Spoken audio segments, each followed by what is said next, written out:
আমরা মরলে শহীদ, বাঁচলে গাছে। ও আমার মহেশপুরের আপামর জনসাধারণ, আমাদের শিরা উপশিরা, ধমনী উপধমনীতে শাহাদাতের রক্তে জলবা প্রবাহিত হয়। আমরা অন্যায় করে কাউকে একটা চড় মারবো না, আইন শৃঙ্খলা হাতে তুলে নেবো না, কিন্তু আমাদের বিরুদ্ধে হাত তুললে ওই হাত ওখানেই থামিয়ে দেওয়া হবে। মনে রাখবেন, 5 আগস্টের শহীদের, হাজার হাজার শহীদের রক্তে অর্ধ লক্ষ আহত সৈনিকদের আহাজারি, ত্যাগ ও কুরবানি, গোটা জাতির আপামর জনসাধারণের ত্যাগ কুরবানির বিনিময়ে অর্জিত 5 আগস্টের স্বাধীনতা আমরা বৃথা যেতে দেব না, দেব না, দেব না। এই মহেশপুর থানার সামনে ওই পৌর কলেজের পাশে আমি প্রফেসর মতিয়ার রহমান, ফারুক সাহেব, ইসমাইল হোসেন পলাশ, আমাদের ভাই সাহেব, আমাদের নেতৃবৃন্দ যারা ছিল সকলে, আমি মাথার টুপি খুলে দিয়ে এক পর্যায়ে আমি আর থানা আমির আর পলাশ আলাদা করে দেয়, কোনো এক জায়গায় আমি আর পলাশ থানা আমির এবং নেতৃবৃন্দ ছিলাম। আমি মাথার টুপি খুলে দিয়ে বললাম, আমার মাথা ভেঙে গুঁড়ো করে তারপরে থানায় ঢোকো। একজন পুলিশ সদস্য গায়ে হাত, আমি মুখিয়ার দিতে দেব না। আমি সেই মুখিয়ার বলছি, আমার নিরপরাধ কর্মীদেরকে যদি না ছেড়ে দেয় আমি নিজে থানায় ঢোকবো। তুমি এখনো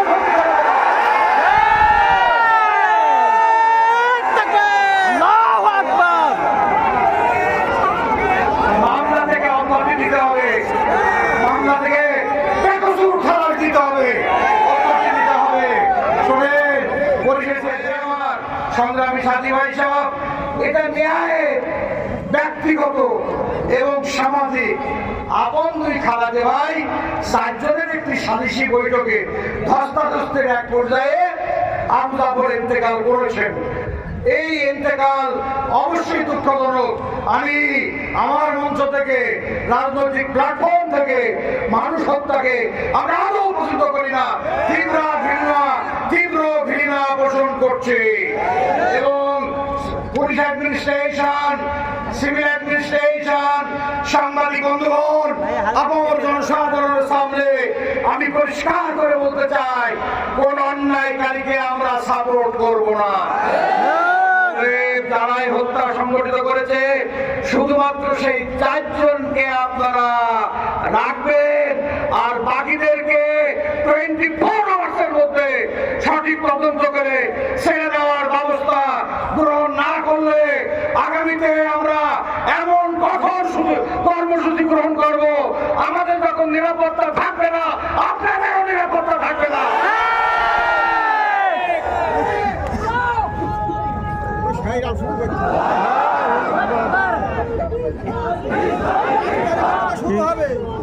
কিন্তু দুঃখজনক হলেও সত্য, কিন্তু দুঃখজনক হলেও সত্য, স্থানীয় police administration, I mean, who has vested the chair of the OC in search, you are held responsible for this massacre or crime. কিন্তু স্থানীয় পুলিশ প্রশাসন বিশেষ একটি রাজনৈতিক দলের সাথে মাথা নত করে, নত হয়ে জেনে শুনে নিরাপরাধ জামাত নেতা কর্মীদেরকে আসামি করা হয়েছে এবং তাদেরকে হয়রানি করা হচ্ছে। জামাত হত্যার রাজনীতি করে না, যারা হত্যার রাজনীতি করে তাদের ইন্ধনেই তাদের অপরাজনীতির বৈধি প্রকাশ হলো জামাত নেতা কর্মীদের উপরে হত্যার অপবাদ চাপিয়ে দিয়ে জামাত ইসলামীর রাজনৈতিক চরিত্রকে কালিমা লিপ্ত করতে চাচ্ছেন। কিন্তু শুনে রেখে দেন, পুলিশ অ্যাডমিনিস্ট্রেশন, আমি সিভিল অ্যাডমিনিস্ট্রেশনকে দায়ী করব না, পুলিশ অ্যাডমিনিস্ট্রেশনের সবাইকে দায়িত্ব করব, সবাইকে দায়ী করব না। কিন্তু কেবলমাত্র সরকার পরিবর্তন হয়েছে, শাসন ব্যবস্থা পরিবর্তন হয়েছে, ফ্যাসিবাদের পতন ঘটেছে, কিন্তু এখনো পুলিশ বাহিনীর মধ্যে কারুর অতীতের ফ্যাসিবাদী চরিত্র এখনো যায়নি। ময়লা ধুলেই ময়লা যায় না। আমার আল্লাহ পরিষ্কার করে বলেছেন, শুনে দান, ফতোয়া নিয়ে দান, কুলিন তুকফু মা ফি সুদুরিকুম আও তুবদুহু ইয়ালামুল্লাহ ওয়া ইয়ালামু মা ফিস সামাওয়াতি ওয়া মা ফিল আরদ। হে বিশ্ব মানবতা, ও আমার বান্দা, তুমি হৃদয়ের গভীরে যে কথা নড়াচড়া করে ঠোঁট দিয়ে প্রকাশ করো না।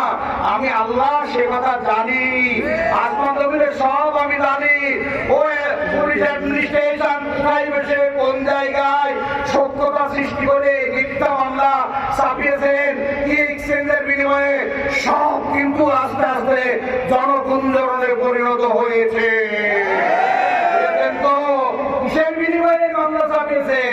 কনকর বিবেক কোন কারখানায় বন্দি রেখে কোন মানুষ শয়তানের কারখানায় নিজের বিবেককে বন্দি না রেখে এখানে ভিন্ন মিথ্যা মামলা বারবার নির্বাচিত চেয়ারম্যান একজন আলী চেয়ারম্যানের জন্ম দেওয়ার ক্ষমতা 100 বছর আপনারা রাখেন না। এরপরে আমাদের 9 জনকে গ্রেফতার করেছেন। অতএব বিভ্রান্তিকর তথ্য পরিবেশন করে জামাত ইসলামীর রাজনৈতিক চরিত্রকে কালিমা লেপন করা যাবে না। আমরা জানি আল্লাহ দিন কায়েমের আন্দোলনে মারা গেলে তারা শহীদ হয়, আর বাঁচলে কাজী হয়। কাদের মরণের ভয় থাকে? কাদের বড়মা পর্দানুসীন মেয়েদের গায়ে উন্মুক্ত দিবালোকে 10 জন মেয়েকে লাঠি পিটা করেছে। এখন আমরা কোরআনের দল, নবীর দল, তাই আমরা হে ঈমানদাররা তোমরা ধৈর্যের সঙ্গে পথ চলো। তাই আমরা ধৈর্যের সঙ্গে পথ চলছি, নাইলে এত বলা মহেশপুর তুলনা হয়ে যেত ইনশাআল্লাহ। ভালো করে মনে রাখবেন, আমরা মরলে শহীদ, বাঁচলে কাছে। ও আমার মহেশপুরে আপমর জনসাধারণ, আমাদের শিরা উপশিরা ধমনী উপধমনীতে শাহাদাতের রক্তে জন্ম প্রবাহিত হয়। আমরা অন্যায় করে কাউকে একটা চড় মারবো না, আইন শৃঙ্খলা হাতে তুলে নেবো না, কিন্তু আমাদের বিরুদ্ধে হাত তুললে ওই হাত ওখানেই থামিয়ে দেওয়া হবে। মনে রাখবেন, 5 আগস্টের শহীদের হাজার হাজার শহীদের রক্তে অর্ধ লক্ষ আহত সৈনিকদের আহাজারি, ত্যাগ ও কুরবানি, গোটা জাতির আপামর জনসাধারণের ত্যাগ কুরবানির বিনিময়ে অর্জিত 5 আগস্টের স্বাধীনতা আমরা বৃথা যেতে দেব না, দেব না, দেব না। এই মহেশপুর থানার সামনে ওই পৌর কলেজের পাশে আমি প্রফেসর মতিয়ার রহমান, ফারুক সাহেব, ইসমাইল হোসেন পলাশ, আমাদের ভাই সাহেব, আমাদের নেতৃবৃন্দ যারা ছিল সকলে, আমি মাথার টুপি খুলে দিয়ে এক পর্যায়ে আমি আর থানা আমির আর পলাশ আলাদা পড়ে যায়, কোনো এক জায়গায় আমি আর পলাশ থানা আমির এবং নেতৃবৃন্দ ছিলাম। আমি মাথার টুপি খুলে দিয়ে বললাম আমার মাথা ভেঙে গুঁড়ো করে তারপরে থানায় ঢোকো। একজন পুলিশ সদস্য গায়ে হাত, আমি বক্তিয়ার দিতে দেবো না। আমি সেই বক্তিয়ার বলছি, আমার নিরাপরাধ কর্মীদেরকে যদি না ছেড়ে দেয় আমি নিজে থানায় ঢোকবো।